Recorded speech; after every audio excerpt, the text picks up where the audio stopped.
Salut tout le monde et bienvenue sur le petit plateau pour un nouveau numéro. Alors, à nouveau, si vous regardez sur YouTube, vous voyez que je suis de nouveau tout seul, mais à nouveau, rassurez-vous, vous allez retrouver les toujours excellentissimes Romain et Alexis. Donc à nouveau, on n'avait pas de disponibilité commune, mais il nous semblait impossible de ne pas vous présenter un petit numéro, pas vous proposer, pardon, un petit numéro qui va faire la transition finalement entre les championnats du monde et les championnats d'Europe. Vous vous doutez qu'on a beaucoup réagi entre nous pour le championnat du monde et on va vous livrer ici quelques impressions sur base de quelques questions ciblées et puis on partira sur une mini preview des championnats d'Europe. Et on va attaquer tout de suite avec la première question. Moi j'ai lu un peu, j'ai entendu à gauche, à droite que ce championnat du monde on s'est ennuyé, et notamment parce qu'il était trop dur. Donc moi j'aimerais savoir ce que vous en pensez et je pense que Romain, tu vas nous donner ton avis à ce sujet.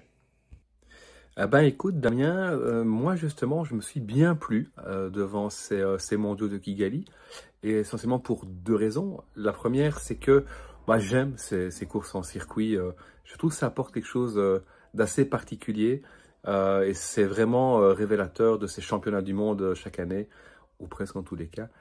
Ça apporte vraiment une dimension que j'aime beaucoup. Et puis l'autre raison, c'est parce que je suis belge. Je pense qu'effectivement, si on n'était ni belge, ni irlandais, ni danois, il y avait quand même peu de choses à se mettre sous la dent après le Mont Kigali. C'est d'ailleurs mon principal regret finalement, c'est qu'en tant que téléspectateur, les deux dernières heures de course, on a vu 4 coureurs, quoi. Et pas d'informations sur ce qui se passait derrière, pas d'image, c'est un peu regrettable. Et ça, c'est mon bémol. Mais donc voilà, de manière globale, moi je reste quand même assez satisfait de cette course. Et j'avoue aussi qu'il y a bien évidemment la dimension Remco qui a joué, mais on y reviendra par après. Pour répondre à ta deuxième question sur la difficulté finalement du circuit, oui, je pense qu'il était effectivement très difficile. Est-ce qu'il l'était trop ? Alors c'est pas moi de le dire, moi j'étais dans mon fauteuil, donc mais voilà, je suis quand même un petit peu interloqué par tous ces coureurs qui, après course à l'interview, on dit oui, c'était trop difficile.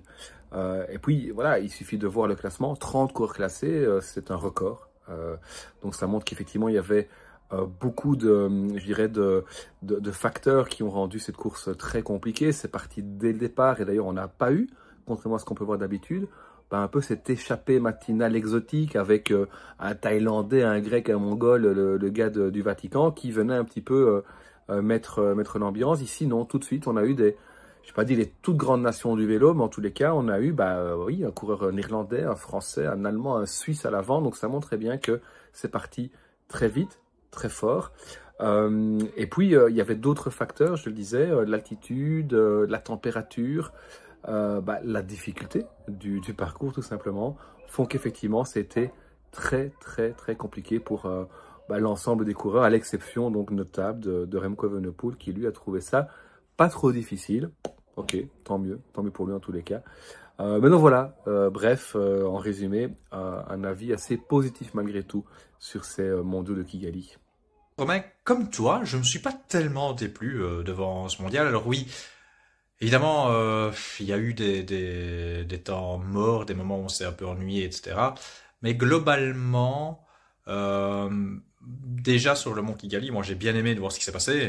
Ayuso dans la roue de Pogacar, je me suis dit, ça y est, sortez le popcorn les gars, Ayuso il est parti là. Hein. Dans sa tête, ça a dû passer par... Mais en fait, je vous le dis depuis toujours, il faut construire autour de moi comme autour de Tadej. Bon, ça n'aura pas tenu longtemps, puisque qui l'aura fait péter finalement, c'est Del Toro qui est passé devant dans la hiérarchie UAE, qui revient et qui le fait sauter.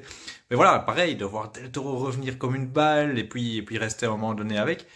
On reviendra sur Del Toro après, donc je vais pas plus parler du Mexicain que ça ici, mais j'ai bien aimé ce moment.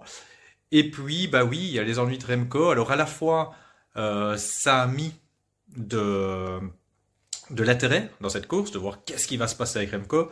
À la fois, ça a peut-être gâché l'intérêt de la course, parce que si Remco perd pas tout ce temps, on va y revenir aussi, mais je peux déjà vous dire très vite sans développer, loin de moi l'idée de penser qu'il aurait pu concurrencer Pogacar, mais on aurait eu un faux suspense. Parce que honnêtement, quitte à passer pour un con, quand l'écart il est resté à 1 minute, 50 secondes, je vous avoue que j'ai eu quand même un faux suspense pendant quelques tours. Bon après, plus on approchait de l'arrivée, évidemment, plus j'avais compris. Mais je me dis, bah on sait pas. Peut-être il peut lui arriver un petit coup de bambou, les autres sont plusieurs. Voilà, Zurich, c'était qu'un faux suspense aussi l'année passée, mais bon, on a vu qu'il pouvait perdre du temps comme ça dans un final, donc voilà. Je- J'y ai un peu cru, et donc avec un Remco qui aurait été beaucoup plus près, j'y aurais cru certainement encore un peu plus. Donc voilà, c'est certainement pas, pardon, les championnats du monde les plus excitants qu'on ait jamais vus. Ouais, ils m'ont pas déplu. Moi, pour revenir sur le circuit, j'aime pas le trop dur, parce que pour moi, le vélo, c'est fait de plein de choses différentes, de plein de types de circuits différents, etc. Et ça me gêne pas du tout, un circuit dur où chacun est à sa place, parce que j'ai beaucoup entendu ça comme critique. Oui, il n'y a pas de course, chacun est à sa place. Oui, et ben quoi? C'est aussi le propre parfois du sport. Je veux dire, moi, ma course préférée, alors je vais pas comparer les deux courses, hein, mais c'est le Tour des Flandres, et le Tour des Flandres, c'est le plus fort qui gagne. Voilà. Alors, oui, c'est pas aussi dur, évidemment, le Tour des Flandres. Oui, j'entends ce que tu dis avec le nombre de participants à l'arrivée. Maintenant, une course en circuit, ça va inévitablement. Je sais, ici, on est un peu sur un record. Enfin, je crois pas que c'est le record, mais ça arrive rarement. Euh, oui, bien sûr, c'est pas tout le temps comme ça. Mais par contre, des courses dures d'un jour, qu'on aurait en circuit plutôt qu'en ligne, ben, je crois qu'on serait habitué à avoir beaucoup plus d'abandon que ce qu'on voit durant l'année. Donc voilà, moi j'ai pas envie de partir sur un trop dur. Euh, Ce truc qui est un peu embêtant, c'est que on a l'impression qu'on enchaîne des parcours comme ça là pour les mondiaux à venir. C'est pas vraiment le même type de parcours, je pense, on verra, mais en tout cas toujours pour au moins pour Pogacar et globalement pour le même type d'homme. Et surtout, on enchaîne et on y viendra plus loin dans la vidéo avec des championnats d'Europe qui sont à nouveau taillés Pogacar. Voilà, là c'est un peu embêtant. Mais qu'un championnat du monde comme ça, plic-ploc, se retrouve avec une course hyper dure à l'usure, bon, ça me dérange pas du tout en fait. Ah oui, mais j'allais oublier, sur le côté aussi, quand j'entends on s'est ennuyé aussi parce que c'était dur. Ouais, après, j'entends ce que tu dis sur le fait qu'il n'y ait pas eu des petits coureurs qui aient pris les devants. Oui, je suis d'accord. C'était dur de le faire, vu le parcours, etc. Par contre, en dehors de petits coureurs, je suis désolé, mais l'ennui, on l'a parfois aussi à cause de la tactique déplorable de certains. Et là, bah, coucou les Belges. On n'a toujours pas compris. Je sais pas combien de fois il va falloir pour qu'on comprenne, mais les gars, là, on sait quand même qu'on a Pogacar qui est hyper favori. Et qu'est-ce qu'on décide? Bah, on décide de rouler. On fait le travail de la Slovénie, on roule, on roule, on roule, et on va aller en duel contre Pogacar et on va se ramasser. Bah ouais, évidemment. Alors après, tu me diras, il y a pire que nous, parce que nous, on a encore un Remco, allez, qui pouvait faire illusion, peut-être qu'il pensait qu'il pouvait jouer avec. C'est déjà ridicule, mais passe encore. Bon, les Américains qui ont roulé avec nous, là, masterclass de la bêtise, hein. Et donc voilà, je dis pas qu'on pouvait battre Pogacar, pardon, surtout pas sur un circuit comme ça, mais il y avait sûrement moyen de faire autre chose. Je veux dire, nous, en tant qu'équipe belge, quand tu vois la force collective, jamais on doit rouler. Et on a chaque fois ce discours-là. Et on doit en mettre de partout. En fait, on doit être la France. La France n'a pas fait un feu d'artifice cette fois-ci. Mais bon, voilà, ils ont quand même pris les devants. Mais ce que la France sait faire en feu d'artifice, ben c'est ce qu'on doit faire. Quant à Pogacar au départ, c'est ce qu'on doit faire. On n'a pas l'hyper favori. On s'est planté sur les U23, les espoirs. Moi, j'estime pas qu'on s'est planté parce que à la base, si Arnaud a les jambes, c'est lui l'hyper favori. Donc, qu'on fasse rouleau compresseur parce qu'on a l'hyper favori, pas de souci. Par contre, là, non. Malgré le chrono, ça restait quand même Pogacar le favori, donc on ne peut pas rouler comme ça. Et pour moi, ça participe à l'ennui de la course que de dire, ben on va mettre... Enfin, il y a des mecs qui prennent les devants de certaines nations, et derrière, c'est la Slovénie qu'on devrait épuiser pour que Pogacar se retrouve tout seul. Alors oui, ça n'aurait pas changé grand-chose, mais malgré tout, c'est pas à d'autres nations de rouler. Et alors là, bah, franchement, la Belgique, zéro. Bah oui, à titre personnel, moi j'adore aussi les courses en circuit, j'adore les courses d'usure comme ça. Voilà, ce que j'aime un petit peu moins, c'est quand on connaît le vainqueur à 70 km de l'arrivée, même si c'est vrai que l'écart n'était jamais, ne grandissait jamais de manière exponentielle, donc on aurait pu croire à un espèce de suspense. Moi, j'y ai pas trop cru. C'est peut-être aussi parce que je suis fataliste quand il s'agit de Pogacar. Donc voilà, j'aime beaucoup. Par contre, je l'aurais fait un petit peu moins dur, soit avec quelques ascensions en moins, donc quelques tours de circuit en moins ou quelques sections plates en plus, ou alors avec le Mont Kigali qu'on aurait enlevé. Le Mont Kigali en soi, dans les faits, il a un petit peu tué la course selon moi, mais il aurait pu être super intéressant dans le sens où, comme on l'a presque eu, il aurait pu être très, très bien placé pour créer différents groupes qui se seraient fait la guerre par la suite.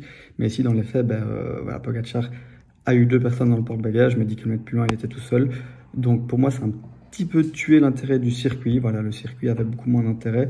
Pourquoi? Parce que quand il y a un gars tout seul, que ce soit nous, les téléspectateurs ou la réalisation, on se focalise moins sur ce qui se passe derrière. Et par exemple, le groupe derrière celui Evenepoel, on l'a jamais vu. Et même pour eux, hein, pour ceux qui sont non pas 1 minute derrière les 3 qui se jouent la gagne, mais plutôt 3 minutes derrière le gars tout seul qui se joue la gagne, pour eux, psychologiquement, c'est plus dur aussi de se remobiliser, de se faire la guerre pour essayer de revenir sur le groupe devant. Donc voilà, c'est un petit peu dommage. Maintenant que le meilleur coureur du monde, le plus fort, soit champion du monde, ça n'a rien d'anormal. Au contraire. Sauf que le cyclisme, c'est quand même un sport qui offre des profils et des parcours différents. Donc je trouve que c'est un petit peu dommage que pendant 4 années d'affilée, donc ici, Montréal, Kigali, enfin avant, en Suisse, Kigali, Montréal, et puis en France, on ait 4 parcours qui, tous les 4 vont voir Pogačar grandissime favori. Et même avant, en soi, il faisait partie des favoris en 2023 et en 2022, sauf que le parcours était un petit peu moins compliqué, donc il y avait d'autres types qui peuvent venir l'embêter, le battre ou le piéger. Donc c'est déjà un petit peu plus intéressant. Donc voilà, qu'il soit champion du monde plusieurs fois, c'est tout à fait normal, la logique à respecter, sauf que j'aimerais bien un petit peu plus de variation dans les parcours. Et de manière générale, les courses en circuit, comme je dis, j'aime beaucoup, et comme on en a parlé avec Axel Louis, qu'il y ait plus souvent ça durant l'année pour des raisons de sécurité, pour des raisons d'organisation, mais aussi pour nous téléspectateurs, pourquoi pas, moi je suis totalement pour.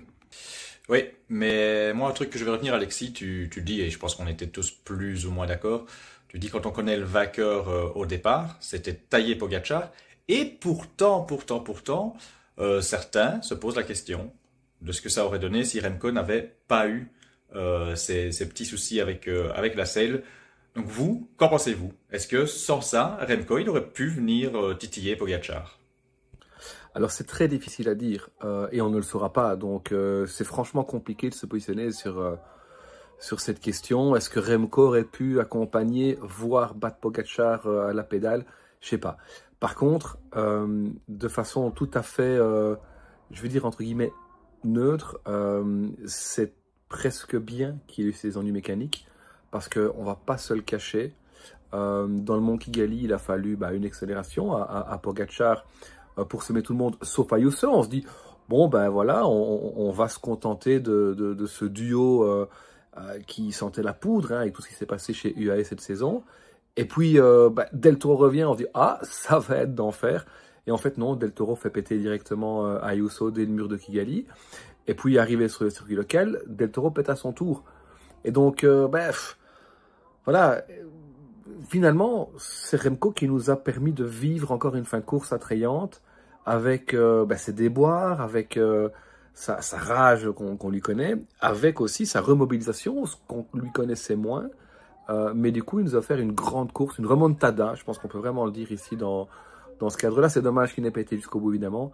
Je ne pense pas que c'était possible où il en était. Je note quand même, Cocorico pour la Belgique, je note quand même que une fois que il est redémarré après son deuxième changement de vélo, il a été plus vite que Pogačar, puisque il était reparti avec 1 minute 40, il était avec une 28 de retard, donc il a repris 12 secondes finalement. Donc il est champion du monde sur le circuit local, on va dire ça comme ça, allez. On se conçoit comme on peut en fait. Hein. Ouais, champion du monde, mais déclassé du coup, puisque rentrer dans les voitures alors que normalement c'est pas autorisé. On est passé à ça du titre. Non, plus sérieusement, évidemment, ici je vais pas parler pour toi, parce que je sais très bien, tu le dis sur le ton de l'humour et de ça, et je pense qu'il y en a certains qui l'ont dit un peu sérieusement, cette histoire de Remco il a repris du temps. Oui les gars, Remco il a repris du temps, il a eu Quinton Hermans pour le ramener, ils sont rentrés dans les voitures, enfin, tout ça, ça joue. Je ne vais pas m'attarder là-dessus, parce que je l'ai un peu dit déjà dans la réponse à la première question, mais pour moi, Remco, il n'aurait pas pu rivaliser. Alors c'est vrai, ce que tu dis, on ne le saura jamais, on peut effectivement jamais être sûr de rien. Pogačar, il termine en sifflotant, il se promenait, il était en gestion tout du long. Pour moi, il était injouable. Pour moi, il y avait Pogačar dans son monde, Remco dans son monde à lui, parce que l'air de rien, il finit en solitaire avec ce que tu as rappelé, les efforts, etc. Et puis tu avais le reste, quoi. Donc voilà, mais de là à penser qu'il aurait pu rivaliser, moi j'ai quand même vraiment beaucoup de mal à y croire. Oui, ben voilà, de ce qu'on a compris, Remco, il a dû lâcher dans le Mont Kigali à cause de crampes, dues à sa selle qui aurait cassé suite à un nid de poule. Donc, est-ce qu'il aurait pu suivre dans le Mont Kigali, vu sa forme, j'ai envie de dire oui, hein, parce que quand il s'est remobilisé mentalement, même si ça a pris un peu de temps, il a quand même montré qu'il était super fort. Mais est-ce qu'il aurait pu battre Pogačar sur ce circuit? Je pense quand même pas, parce que Pogačar, honnêtement, il a montré qu'il était le plus fort. Faut pas oublier qu'il était 1 contre 3, et que les rares fois où il perdait quelques secondes, c'est parce qu'il était en gestion. On a vu à l'arrivée, il était encore super frais. On a vu que quand il accélérait, il reprenait les secondes assez facilement. Donc voilà, il était super fort. Et en plus de ça, le groupe derrière, Illies, Kielmose, Evenepoel, sur ce type de circuit, ce type de parcours, je pense qu'on peut difficilement avoir mieux comme trio pour revenir sur le gars devant. Donc voilà, Pogačar, rien à dire. Après, si Remco est dans la roue après le Mont Kigali, la course est peut-être différente. Peut-être que c'est pas trop son genre, mais il peut un petit peu s'abriter derrière Pogačar. Et puis, quand il prend les relais, Pogačar, lui, a plus de mal à s'abriter derrière Remco, qui est plus aérodynamique. On connaît ce petit jeu-là. Mais je pense quand même que sur la fraîcheur et sur le punch, Pogačar aurait fini par remporter le combat d'une manière ou d'une autre. Toujours est-il que voilà, moi j'ai l'impression que Remco, il a montré à lui-même aussi aux autres que si écart il y a avec Pogačar, et je pense qu'il y en a évidemment, l'écart est faible, il est plus faible que ce que beaucoup de gens pensent, et que voilà, s'il est en grande forme, il peut venir titiller Pogačar, et que voilà, du coup, il ne doit pas perdre espoir pour le futur. On verra déjà ici dimanche, j'espère qu'il y aura un vrai match au championnat d'Europe. Mais donc voilà, il doit continuer à s'entraîner, à essayer d'avoir des préparations complètes, pour arriver sur ses objectifs le plus fort possible et pouvoir venir offrir un vrai combat à Pogačar. En tout cas, un qui a été au niveau avant d'exploser, mais en tout cas un qui était très très fort sur le mont Kigali et sur le mur Kigali, c'est Isaac Del Toro. Bon, voilà, je vous demande une petite réaction sur la course d'Isaac Del Toro parce que j'ai lu pas mal de critiques. Il s'est assez fait démolir, en tout cas assez critiqué sur sa manière de courir. Voilà, j'aimerais bien votre ressenti sur la course du Mexicain. Bah ouais, Del Toro, c'est assez énigmatique finalement ce qui s'est passé. On a vu le gars qui semblait très très fort, puisque il était peut-être un petit peu loin quand Pogačar accélère dans le Mont Kigali, mais enfin, on l'avait quand même déjà vu faire travailler ses coéquipiers, notamment le Freire, là je ne connaissais pas du tout, j'avoue. Et puis, une fois le Mont Kigali franchi, c'est le seul qui a pu revenir sur Pogačar et Ayuso. Hein. Carapaz était tout près de lui, mais n'a pas réussi à faire le saut. Donc ça montre qu'il était vraiment très fort. Et puis, dans le mur de Kigali, c'est lui qui fait péter Ayuso. Hein, Pogačar semble un peu étonné. Il se retourne, il voit qu'Ayuso pète, il voit que Del Toro continue. Et donc, on voit que Pogačar doit mettre vraiment le cœur à l'ouvrage pour aller chercher Del Toro. Et puis, arrivé sur le circuit local, on se dit on va avoir un duel épique. Non, très vite, on les avait discutés. Pogačar a révélé par après que Del Toro lui a expliqué ne pas être bien, avoir mal à l'estomac, mais alors pourquoi faire tout ça?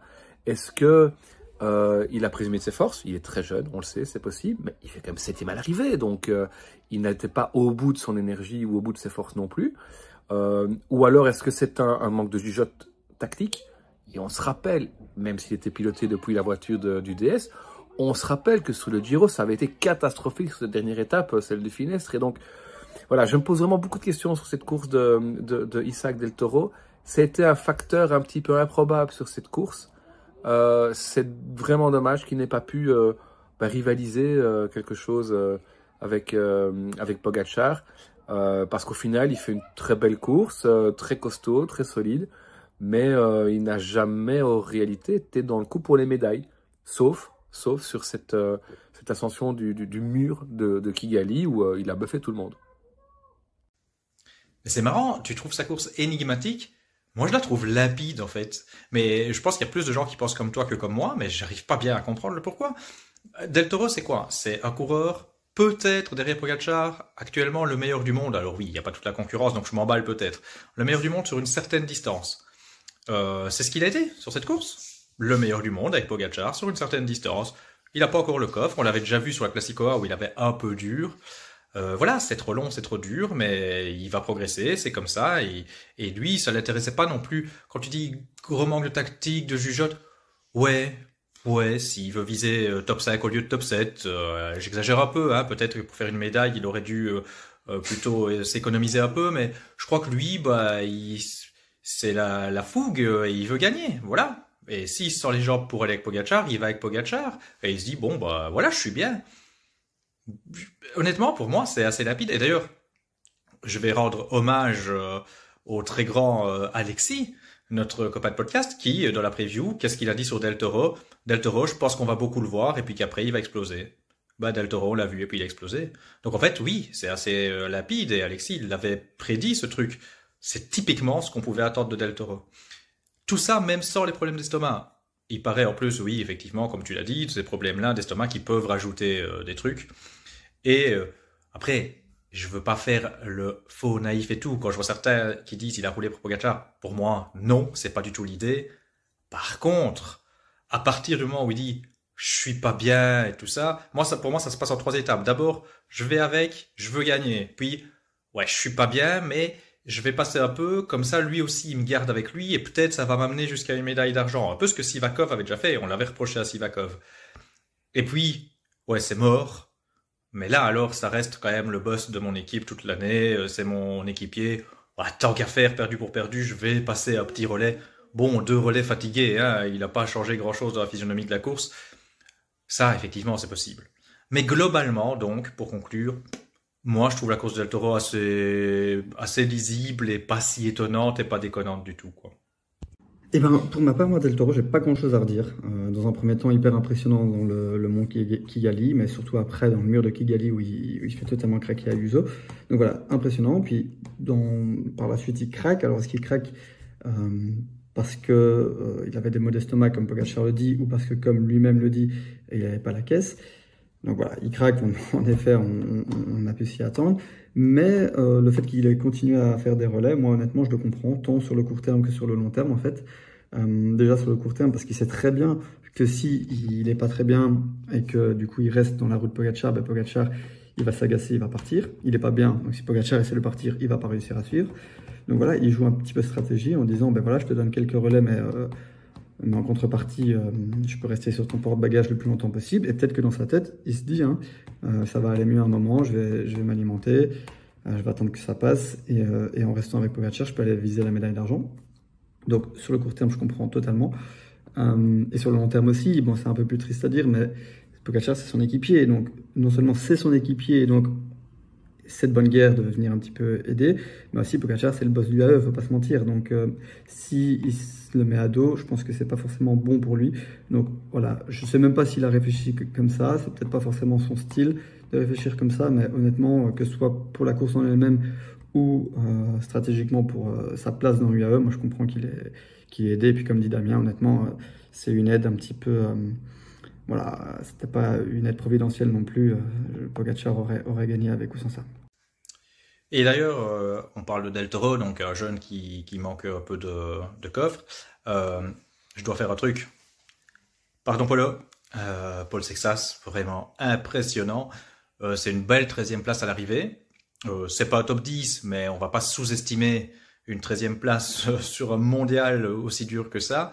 Je veux pas non plus spécialement surévaluer le truc en disant ça y est, effectivement, c'est le Krakito qui va en mettre partout et accumuler le titre de champion du monde, mais c'est vraiment une superbe performance, quelque chose que j'ai pas trop vu venir vraiment.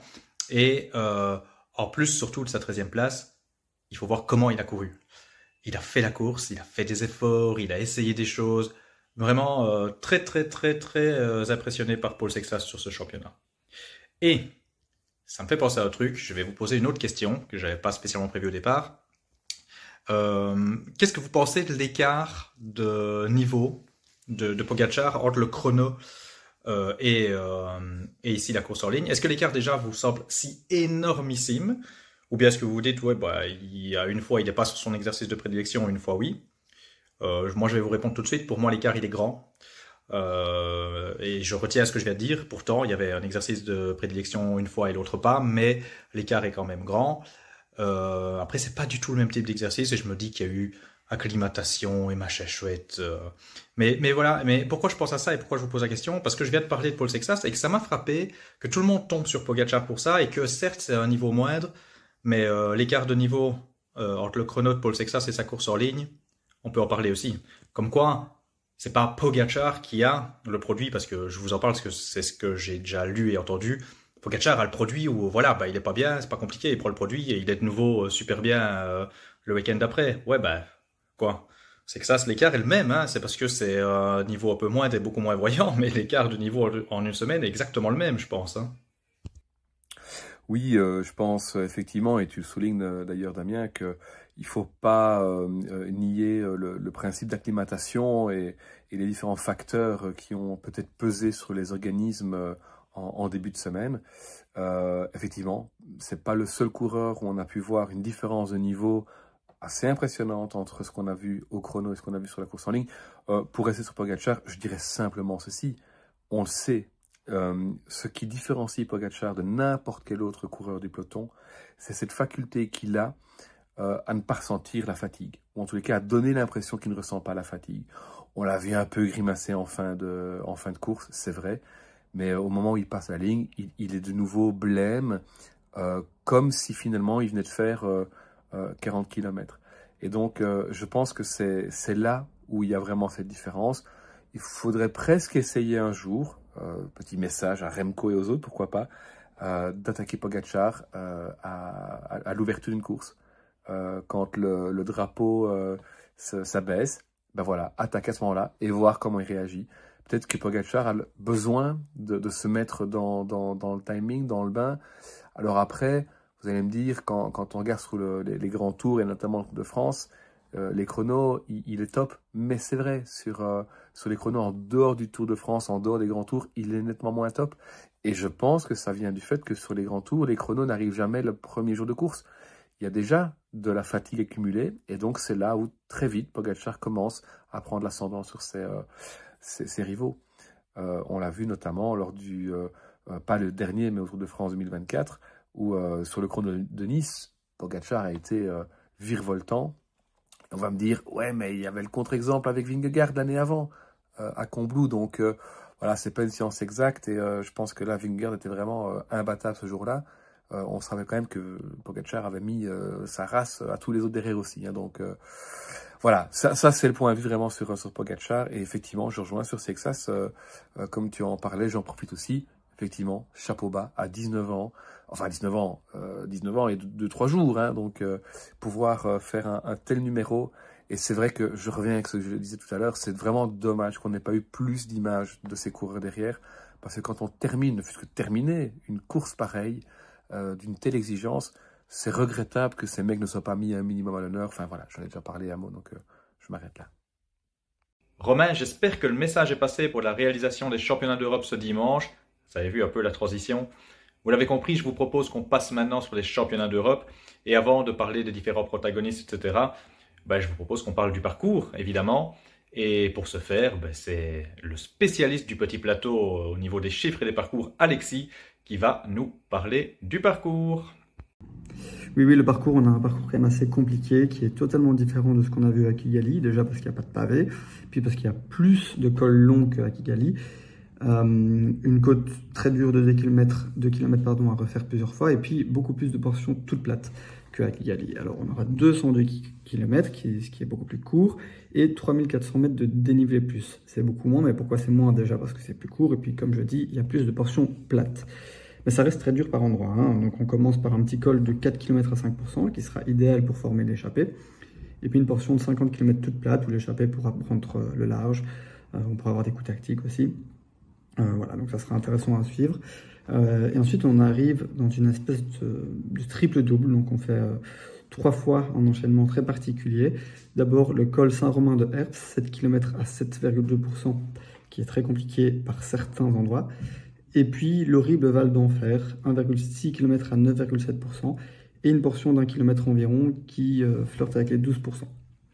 Voilà, ensuite on arrive dans le dernier circuit où on refait 3 fois le Val d'Enfer et 3 fois une petite bosse de 300 mètres à 7%. Donc voilà, sur papier ça reste très compliqué. Il y a quand même de quoi établir une hiérarchie très claire comme à Kigali. Par contre, la différence ici, c'est que chaque difficulté est séparée d'une portion plate. Parfois même pendant 10-15 km, même dans le dernier circuit, chaque fois entre les Vals d'Enfer, il y a 10 km, ce qui pourrait décourager les attaquants, les attaques trop lointaines, ce qui pourrait aussi amener certains choix tactiques, des refus de collaborer par exemple à l'avant. et ce qui pourrait amener un groupe un petit peu plus conséquent dans le final et des coureurs éventuellement comme un Grégoire ou un Ayuso qui pourraient être encore en lice pour une belle place dans les derniers kilomètres. Donc voilà, parcours très intéressant où en soi Pogacar a clairement le terrain pour s'isoler, Vingegaard aussi, Remco aussi.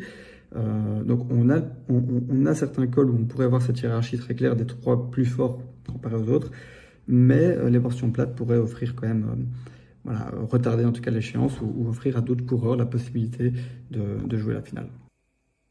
Oui, on le voit, un parcours, comme on disait, quand on parle de manque de variété, c'est clairement pas la même chose. Moi, ce que je retiens de toute ton analyse, enfin, je la retiens toute, mais le premier truc qui me marque, c'est quand même vraiment la distance. Et là, on sait que ça peut remettre des mecs dans le jeu. Après, ça reste très compliqué. Ma première question sur ces championnats d'Europe, tu as déjà cité, avec Vingegaard et Romain Grégoire, deux mecs qui n'étaient pas au championnat du monde. Est-ce que pour vous, ces championnats d'Europe sont en fait plus relevés que les championnats du monde? Plus relevé, je suis pas sûr. Je suis pas sûr parce que on parle quand même, et malgré tout le respect que j'ai pour cette course, des championnats d'Europe, c'est pas la même chose que les mondiaux hein, de Kigali. La start list, effectivement, elle varie. Et peut-être que, voilà, plus relevé, je ne suis pas sûr. Par contre, peut-être, c'est vrai, un peu plus dense au niveau des candidats à la victoire, des candidats au podium. Hein, très clairement, vous avez par rapport à ceux qui étaient présents à Kigali, Vingegaard, Almeida, et vu le parcours, vu l'historique finalement de ce parcours, on en parlera peut-être après si vous voulez, mais je rajouterai Grégoire aussi. Donc voilà, pour cette raison, je pense que la start list elle est plus dense, donc vraiment pour ceux qui veulent gagner, parce que on va pas se le cacher, Kigali, on l'a dit dans le petit plateau, c'était vraiment un match Pogacar contre Evenepoel. Ici, il y a d'autres gars qui peuvent vraiment venir, mais ça n'empêche pas qu'on va aussi avoir des outsiders qui étaient à Kigali qui ne seront pas ici. Hein, des Carapaz, des Bernal, des Vine, des Hindley. Après, que ceci ait montré de bonnes choses ou pas à Kigali, c'est autre chose. Ici, on parle vraiment en preview, sur base vraiment des éléments qu'on sait à l'heure actuelle. Pour moi, c'est pas plus relevé. C'est peut-être moins relevé. Par contre, c'est vrai, c'est un poil plus dense au niveau des candidats à la victoire. Bah, tu sais quoi, Romain? Je suis d'accord avec toi. Pour moi, c'est pas plus relevé qu'aux mondiaux. Certes, il y a des noms, des grands noms qui s'ajoutent. Il y a aussi des grands noms qui ne seront pas là par rapport aux mondiaux. Tu les as cités. Tu as cité les non-européens. Il y a aussi des Européens qui ne seront pas là. De ce que je vois pour l'instant, en tout cas, c'est vrai que la start list n'est pas encore définitive et la sélection italienne, j'ai pas cherché très en profondeur pour voir si on avait le truc définitif, mais je vois pas de Chicone. Et bah, sur une course d'un jour avec un profil pareil, voilà, Chicone par exemple, c'est quelqu'un qui pèse sur une start list. Donc moi, je suis pas convaincu que les noms qu'on va retrouver ici, qui n'étaient pas à Kigali, relèvent tellement le niveau sur une course comme ça. On en discutera plus loin, mais notez bien le sur une course comme ça. Bah non, pour moi non plus, c'est pas forcément plus relevé, mais ce que je pourrais dire par contre, c'est que la liste des grands favoris, des très grands favoris, est peut-être un peu plus relevée, ou alors plus prestigieuse en tout cas.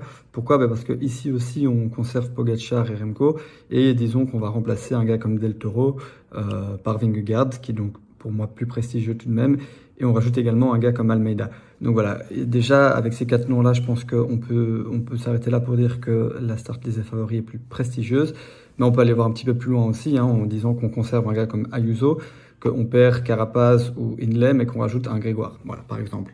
Sinon, en termes de start list globale, non, elle n'est pas plus relevée. Et en soi, on peut s'en rendre compte avec les chiffres. Hein, c'est très simple. Au mondiaux, il y avait 7 coureurs du top 20 UCI contre 5 ici.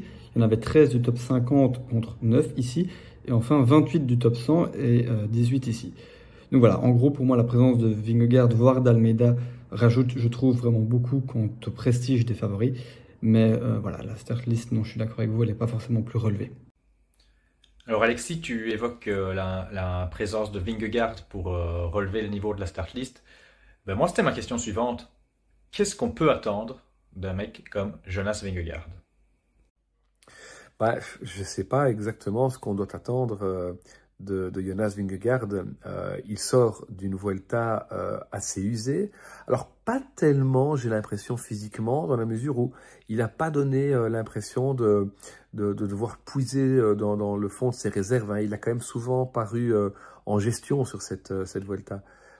Mais par contre, mentalement, on le sait, cette course a laissé des traces chez les coureurs qui ont pris part au départ.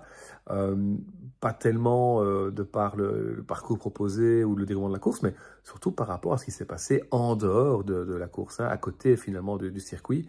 Et cette peur pratiquement de voir à tout moment débouler sur la route des personnes avec des drapeaux, etc. Donc voilà, je pense que Vingegaard a été assez usé mentalement en tous les cas, physiquement certainement un petit peu aussi. Et donc c'est pour cette raison que selon moi, il ne va pas forcément arriver ici sur ce circuit avec un état de fraîcheur meilleur que ceux qui viennent de Kigali. Et donc, pour cette raison, notamment, je ne le mettrai pas au-dessus des autres. Et quand je dis des autres, je vais citer deux personnes. Pogačar, parce que Pogačar qui prend le départ d'une course est toujours favori de cette course. Mais je vais surtout pointer Remco Evenepoel. J'en fais mon favori pour deux raisons. La première, c'est que c'est finalement le seul maillot distinctif de championnat qui n'a pas encore accroché son palmarès. Et puis surtout, il va être revanchard. Il va être revanchard, il va vouloir cette fois-ci, s'il est épargné par les problèmes techniques, s'il ne prend pas un tir en début de circuit, il va vouloir prouver à tout le monde qu'il est du même niveau que les autres. Et donc, je vois bien Remco Evenepoel vraiment faire de ces mondiaux, faire de ce championnat d'Europe vraiment un gros objectif. Ce qui sera moins le cas, je pense, pour Pogačar. Pogačar a eu ce qu'il voulait. Il a été chercher le maillot arc-en-ciel pour la deuxième année consécutive. Est-ce qu'il va être ultra motivé au départ ici? Je ne suis pas certain. Après, on sait qu'un Pogačar à 90% reste plus fort que l'ensemble du peloton, y compris Remco, certainement. Mais enfin, sur ce circuit, si Remco bascule au sommet de l'Herps, en tout cas la dernière ascension de l'Herps, avec Pogačar, et qu'ils arrivent sur le circuit final à deux ou avec d'autres, hein, mais qu'il est dans le bon coup avec Pogačar, eh ben je me mouille. Pour moi, c'est Evenepoel qui va aller chercher ça. Même si, en dehors des trois noms que je viens de citer, il y a quand même d'autres gars qu'il faudra tenir à l'œil. Je vais juste en citer deux. C'est Juan Ayuso et Romain Grégoire. Alors pourquoi ces deux-là? Simplement parce que c'est des mecs qui connaissent bien le coin. On le sait ici, hein, la boucle finale, c'est la fin de l'Ardèche Faune Classique, sur laquelle les deux coureurs ont déjà brillé. Donc voilà, deux gars à tenir à l'œil certainement derrière les trois favoris. Je ne mettrai pas le Almeida dedans, que sont donc Vingegaard, Pogačar, mais surtout Remco. Ok, c'est osé. C'est osé, je vais réagir. Je vais d'abord parler donc de Vingegaard. J'en attends rien. J'en attends rien, et pas pour les mêmes raisons que toi. J'en attends rien, et je l'ai déjà dit un tout petit peu dans ma première réponse. Je vous ai parlé de sur ces courses-là.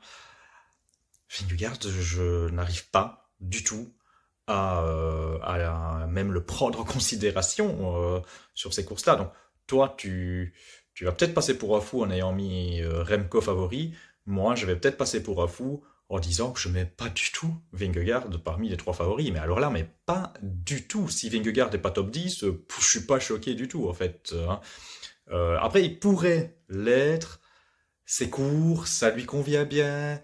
Voilà, c'est pas encore comme un monument ou quoi, donc il pourrait peut-être faire illusion, mais malgré tout, j'ai pas souvenir vraiment d'un Vingegaard qui peut briller là-dessus. Ça se court pas pareil qu'un grand tour, je sais pas. Malgré plein d'éléments qui font qu'il pourrait être à prendre en considération, parce qu'il y a aussi son punch qui a progressé et tout ça, j'arrive toujours pas à m'y faire. Donc pour moi, je n'attends strictement rien de Vingegaard. Et pour tout dire, je pense que Skelmos est plus intéressant que son compatriote. Une fois que ça c'est dit, du coup je vais réagir quand même sur les favoris, puisque tu t'es lancé et que je peux pas me taire. C'est bien beau d'être revanchard, mais bon, après c'est les jambes qui parlent. Et évidemment, après, tu l'as dit dans le débrief, toi t'as pas l'air de pouvoir...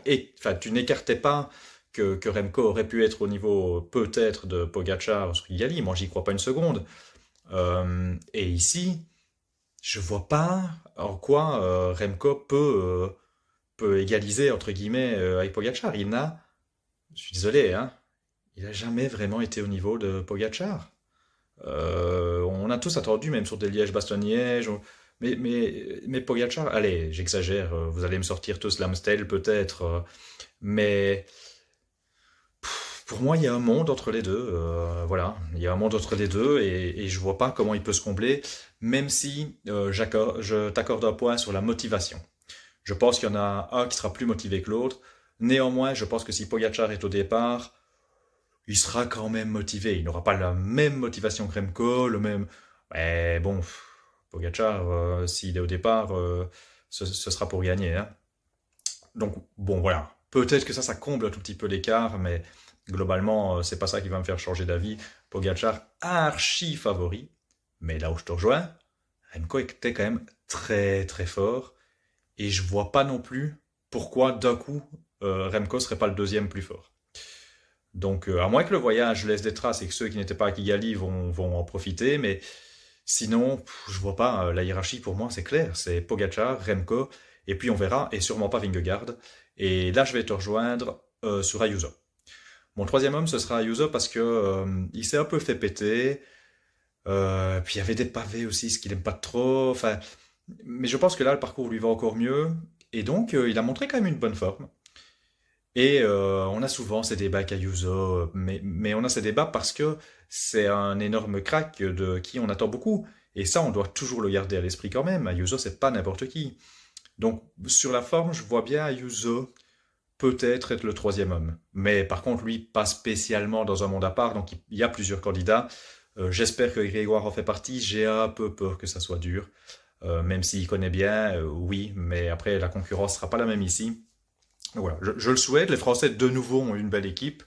Je suis curieux de voir comment Paul Sexas peut enchaîner. Donc voilà, je resterai sur Pogačar, Remco, Ayuso. C'est marrant, je vais aller un peu à contre-courant, Damien, c'est assez rare qu'on soit autant en désaccord, mais tant mieux, hein, ça rajoute au débat. Et puis, comme d'habitude, moi je suis le premier à dire que je peux me tromper, et ici pour le coup je vais aller assez loin dans mon avis, donc très clairement je peux me tromper, on verra bien. Mais moi j'attends beaucoup de Vingegaard en fait, j'attends énormément de lui. Ça ne veut pas dire que je le vois battre Pogačar, ça ne veut même pas forcément dire que je le vois sur le podium, parce qu'on ne sait jamais. Je le vois clairement pas battre Pogačar d'ailleurs, mais... Tu dis qu'il a progressé en punch, mais moi je vais aller beaucoup plus loin que ça. Alors c'est moins marqué en 2025 qu'en 2024, parce qu'il est moins fort en 2025 qu'en 2024, et de très loin. Mais il n'a pas progressé son punch. C'est bien au-delà de ça. En fait, sur des courses d'usure, et alors le mot usure c'est important pour la nuance que je vais apporter après, mais sur des courses d'usure, Vingegaard c'est le seul à savoir suivre des attaques de Pogačar. Et au contraire avant c'était plus l'ascension était longue, plus il était fort par rapport à Pogačar. Ici c'est l'inverse. Plus on est sur une petite ascension, donc comme ici il va l'enfer, plus il va réussir à suivre. Et c'est le seul à savoir le suivre. Donc pour moi, je suis pas loin de penser que si on le met dans les bonnes conditions, c'est le deuxième meilleur puncher du monde. Mais de très loin en fait. Mais voilà, ici je nuance parce que je parle en effet de course d'usure et de préparation. Voilà, la préparation pour un grand tour, c'est pas la même que pour une course d'un jour. Je pense ici notamment à Remco, qui aura infiniment plus de punch ici dimanche que sur le Tour de France. Donc si ça se trouve, il va dépasser Vingegaard en punch dimanche. Et aussi, je parle de course d'usure. On sait que Vingegaard, c'est censé être son gros point fort, c'est l'usure. Ce qui fait que peut-être il a les jambes plus fraîches, ce qui lui permet d'aller suivre les attaques de Pogačar. Ici, la course, elle est un peu différente. Déjà, c'est une course d'un jour, elle est assez courte, et il n'y a pas des gros enchaînements. C'est-à-dire que le Val d'Enfer, on l'enchaîne pas 20 fois sans plat entre chaque ascension. Donc, ce qui me fait dire qu'il y a d'autres coureurs, en effet, qui rentrent à nouveau dans la danse en termes de punch pur, et je pense bien sûr à des gars comme Ayuso et Grégoire. On l'a bien vu sur les premières étapes du Tour. Un Grégoire, il peut aussi aller suivre certaines attaques. Donc voilà, vu qu'on n'est pas sur une course d'usure, je ne vais pas dire qu'il est, comme je l'ai dit en début, je ne vais pas dire que c'est de loin le deuxième favori. Mais pour moi, en punch, ouais, il est extrêmement sous-coté, le punch de Vingegaard. C'est juste qu'on n'a pas l'habitude de le voir sur ce genre de course, mais il a l'air de vouloir se montrer, il l'a dit clairement. Et ouais, en termes d'accélération en côte, il est super fort, quoi. Franchement, on le sous-cote énormément. Donc voilà, moi je le vois très clairement dans les 3 favoris, ou en tout cas dans un groupe de 4-5 favoris derrière l'immense favori qui est Pogacar. Et comme je dis, bah, grâce au nombre de kilomètres de plat entre les ascensions et le fait que bah, la course va peut-être pas vouloir, enfin les favoris vont peut-être pas vouloir se découvrir de trop loin, on a peut-être d'autres gars aussi qui rentrent dans la danse. Et alors en Remco, ben, je vais arrêter de dire que j'y crois, etc. Mais c'est vrai que j'attends encore cette course, et ça pourrait arriver dimanche, cette course où il est capable de suivre un Pogacar. Il est très fort en ce moment. Au Mondiaux, bah, je l'ai dit hein, dans les capsules précédentes, il est très bon, il a montré que. Et donc voilà, même s'il n'arrive pas à suivre un Pogacar, c'est vrai que grâce aux kilomètres de plat, s'il a des bons alliés avec lui, ça peut toujours revenir. Donc j'y crois à lui pour un podium. Maintenant pour aller battre Pogacar, franchement non, là pour être très honnête, je vois personne. Bah, tu sais quoi, Alexis? Moi non plus, je vois personne, mais je vais faire le gars qui veut mettre un peu de suspense, c'est comme les commentateurs qui voudraient pas qu'on éteigne la télé trop vite. Donc, pour mettre un peu de suspense, je vais dire, peut-être qu'on peut pas le battre en un contre un, mais on peut peut-être le piéger. Donc, ma question est, quelle tactique adopter pour essayer de devancer le Slovène? Bref, je vais faire court. Je suis pas sûr qu'il faut vraiment mettre en place une tactique particulière. Pour moi, il y a 2 choses essentielles. La première, c'est qu'il faut mettre quelqu'un devant. Je vais m'attarder ici plutôt sur le cas de la Belgique. On l'a vu à Kigali, les Belges ont trop roulé devant. Ils ont fait le jeu de la Slovénie. Ici, il s'agirait de mettre quelqu'un devant pour forcer justement la Slovénie à se découvrir, à rouler. Et quand je dis quelqu'un, moi, je viserais même de mettre Maxime Van Gils. Il a le profil parfait pour ce genre de circuit. Il connaît les routes. On peut espérer qu'il soit assez frais également. Et donc, pour moi, c'est vraiment le gars qu'il faut placer devant. C'est un vainqueur potentiel dans un scénario, surprise évidemment, où l'échappée irait au bout. Et donc, c'est un gars derrière qui les autres vont devoir rouler. Et puis, l'autre point stratégique, bah, c'est tout simplement, il faut pouvoir basculer avec Pogacar au sommet de la 3e ascension de l'Hertz. Parce qu'une fois qu'on va arriver sur le parcours final, sur le circuit final, bah, ce sera du chacun pour soi. Et là, on sait que Remco affectionne ce genre de circuit, qu'il adore les courses en circuit. Et là, franchement, comme je le disais tout à l'heure, je pense que Remco a tout à fait la capacité et la hargne aujourd'hui pour pouvoir battre Pogacar sur ce circuit. Effectivement, de toute façon, il faut prendre les devants. Aucune équipe ne peut se permettre de rouler et d'aller de nouveau au duel contre Pogacar. Il faut vraiment, pour moi, c'est même pas pour l'esseler et faire travailler la Slovénie. Il faut réussir à gagner en échappée. Et donc, vous l'aurez compris, c'est ce que je disais dans ma capsule d'avant. C'est pour ça que je crois très peu en Remco. Mais il faut prendre l'avant, il faut prendre de l'avance. Malheureusement, pour la Belgique, ça me semble un tout petit peu moins... Ouais, je sais pas si je dois dire moins costaud. Mais sur une course vraiment à Kigali où il y avait de la résistance... Bon, Kian, il a montré que c'était un peu juste, mais Van Wilder, malheureusement, on a vu ce qui s'est passé, mais c'était vraiment une belle pièce. Voilà, ici, je suis un peu moins convaincu. Je suis d'accord avec toi sur Van Gils, qui est très intéressant. Voilà, on a peut-être un Benoît, je ne sais pas quel doit être le rôle de Benoît, mais je me demande si je ne le mettrais pas à l'avant aussi. Enfin, aussi, où chacun dans un timing différent hein, entre Benoît et Van Gils.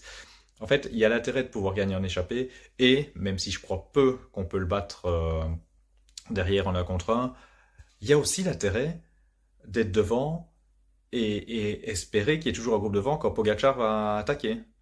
Parce qu'il y a peut-être le but aussi de se dire, ok, mais du coup, je suis là pour aider Remco. Parce que si on reste avec Remco, et que Pogacar y va, et que c'est en un contre un, qui va pouvoir aider Remco après? Même s'il est un peu distancé, qui va savoir rester avec Remco pas trop loin du Slovène? Personne. Donc il faut vraiment avoir peut-être des pions à l'avant qui peuvent servir après de relais, qui peuvent éventuellement se relever si nécessaire, ou sur qui Remco peut retomber. Donc pour moi, tu dois que mettre des mecs à l'avant, soit pour que ces mecs-là puissent jouer la gagne, soit pour qu'ils puissent aider Remco, ce qu'ils ne pourront peut-être pas faire s'ils restent en peloton. Donc en gros, on est d'accord, faut prendre les devants. Bah ouais, pour la tactique, je vais la faire assez courte parce que je suis totalement d'accord avec vous. Il y a un immense favori. La hiérarchie est très claire, pas seulement sur cette course, mais de manière générale. Donc maintenant, ça suffit. On le laisse prendre ses responsabilités. Il le fait d'ailleurs, mais c'est juste qu'on l'aide. On va arrêter de l'aider. C'est la Slovénie qui doit rouler et nous, clairement, on doit attaquer pour mettre des gars devant. Pareil, je suis d'accord avec vous. Pour gagner en échappée, même si ça, j'y crois pas forcément. Mais aussi parce que, comme voilà, je reviens une fois là-dessus, mais il y a plein de portions de plats. Pas sûr que les gens voudront collaborer avec Remco, donc il faut mettre des gars devant pour rouler si jamais Pogacar est devant, ce qui peut totalement arriver. Rien n'est à inenvisager avec lui. Donc voilà, il faut préparer le coup. Ben les amis, on verra tout ça dimanche en fait. Hein. On verra s'il y a des tactiques qui vont se mettre en place, si on aura appris de nos erreurs. On verra si Jonas Vingegaard pourra répondre présent ou pas sur une course d'un jour. On verra si Remco Evenepoel pourra effacer la frustration du mondial. Bref, on suivra cette course avec intérêt. Je vous remercie pour le temps passé pour les capsules. Et on va pas se mentir, hein, on va le dire aux auditeurs, c'était très chargé pour nous cette semaine. Donc ça a été un peu compliqué. On espère que vous serez indulgents pour le format, pour les liens qui sont parfois un peu tirés par les cheveux. Bref, on a fait ce qu'on a pu. J'espère que ça vous plaira. N'hésitez pas à réagir, hein, comme à chaque fois, hein, nous donner vos ressentis peut-être sur les mondiaux et vos avis sur les championnats d'Europe qui arrivent. Et je vous dis à très bientôt pour de nouveaux épisodes. Allez, ciao!